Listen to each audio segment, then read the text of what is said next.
বিশ্বের বিভিন্ন সমুদ্র উপকূলে প্রতিদিন জমে উঠছে মানুষের ফেলে দেওয়া বর্জ্য, প্লাস্টিক এবং পরিত্যক্ত মাছ ধরার জাহাজ। মাইলের পর মাইল জুড়ে এই জাহাজগুলো আজ মরিচা ধরে পড়ে আছে, যেন সময়ের সাক্ষী হয়ে নীরবে ক্ষয়ে যাচ্ছে। অনেক দ্বীপে জমে থাকা ময়লার স্তূপ শুধু চেহারার দিক থেকেই ভয়াবহ নয়, এগুলো আমাদের সমুদ্রজীব ও পরিবেশের জন্য এক ভয়ানক হুমকি। আমরা ধীরে ধীরে ভুলে যাচ্ছি, একটি সময় ছিল যখন এই নীল সমুদ্রই ছিল আমাদের প্রাণ ও প্রকৃতির ভারসাম্যের প্রতীক।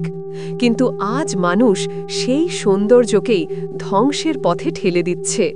সবচেয়ে ভয়ঙ্কর উদাহরণগুলোর একটি হল গ্রেট প্যাসিফিক গার্বেজ প্যাচ, যা প্রশান্ত মহাসাগরে অবস্থিত।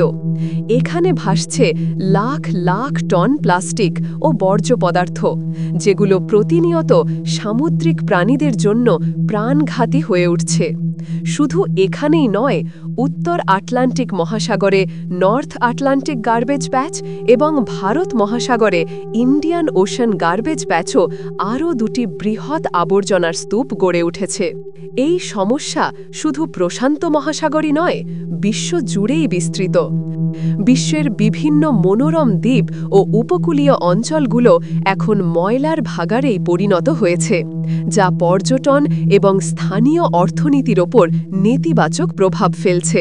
প্লাস্টিক বর্জ্যের পাশাপাশি বিশ্বজুড়ে সমুদ্র উপকূলে পরিত্যক্ত জাহাজগুলো পরিবেশের জন্য এক নীরব ঘাতক। সময়ের সাথে সাথে এই জাহাজগুলোতে মরিচা ধরে এবং এগুলোর কাঠামো ভেঙে পড়তে শুরু করে। ফলস্বরূপ এই জাহাজগুলো থেকে ভারী ধাতু যেমন সীসা, পারদ, অ্যাসবেস্টস, তেল এবং অন্যান্য বিষাক্ত রাসায়নিক পদার্থ পানিতে মিশে যায়। এটি সামুদ্রিক বাস্তুতন্ত্রকে মারাত্মকভাবে বিষাক্ত করে তোলে এবং উপকূলীয় অঞ্চলের জীববৈচিত্র্য ধ্বংস করে। এছাড়াও পৃথিবীর বিভিন্ন স্থানে রয়েছে পরিত্যক্ত জাহাজের সমাধিস্থল, যা আজ ইতিহাসের অংশ হলেও পরিবেশের জন্য গুরুতর হুমকি। মৌরলেবে, মরক্কো, যেখানে শত শত জাহাজ বছরের পর বছর ধরে সমুদ্রে অচল অবস্থায় পড়ে আছে। ফ্র্যাম্যান্ড, অস্ট্রেলিয়া, এখানে রয়েছে প্রথম বিশ্বযুদ্ধের সময়কার অসংখ্য জাহাজের ধ্বংসাবশেষ। ওরেগন উপকূল, যুক্তরাষ্ট্র, এখানে বহু বছর ধরে মরিচা ধরা জাহাজের ভাঙা কাঠামো সমুদ্র তীরে ছড়িয়ে আছে। এসব দৃশ্য শুধু পরিত্যক্ত ধ্বংসাবশেষ নয়, এগুলো আমাদের অজ্ঞতা, লোভ ও পরিবেশ বিরোধী আচরণের প্রতিফলন। এখন সময় এসেছে দায়িত্ব নেবার। আমাদের প্রত্যেকের উচিত সমুদ্রে প্লাস্টিক ও বর্জ্য ফেলা থেকে বিরত থাকা, পরিবেশ বান্ধব বিকল্প ব্যবহার করা এবং টেকসই উপকূল ব্যবস্থাপনা গড়ে তোলা।